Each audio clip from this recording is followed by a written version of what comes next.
This time we are going to find the derivative of the inverse of f at a value of 2. So here is the format that we need to refer to for finding the derivative of an inverse function.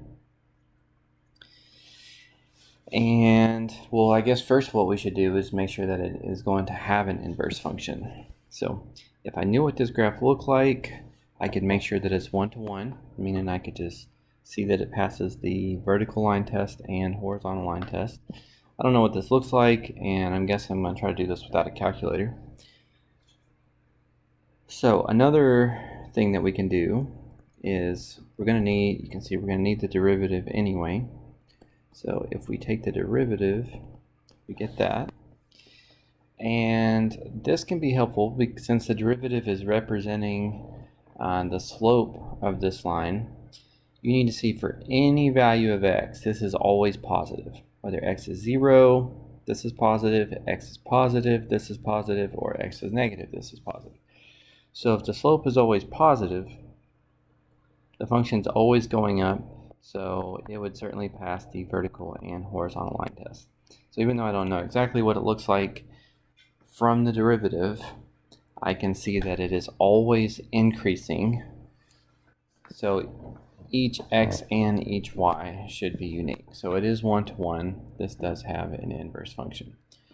Alright, now that we've got that out of the way, let's go ahead and start plugging our stuff in and thinking about what we don't have.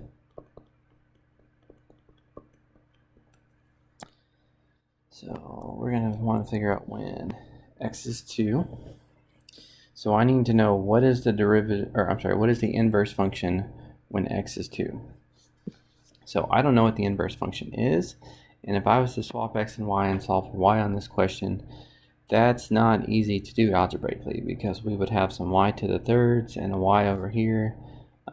We definitely don't want to go down that path. So remember, for a function, here's f of x. If we compare a function to its inverse, the only difference is we're swapping x and y. So if I really want to know when the inverse has an x value of 2, that's the same thing as asking myself, when does the function have a y value of 2? So if I was to plug in a 2 here, this one's not too easy to solve algebraically either, but it's a pretty convenient answer. Looks like it's just going to be 1. 1 cubed would be 1, plus 2 times 1 gives me 2, minus 1. So 1 plus 2 minus 1 is going to give me 2. So from that, just from thinking about what makes sense there, I can figure out that that's 1. Plugging in a 1 for x into the function gives me a 2 for y in the function. And again, inverse just means you're swapping input and output. So now 1, 2 becomes 2, 1. So now I know down here the inverse of f at 2 is, oops, yeah, let's just go with that.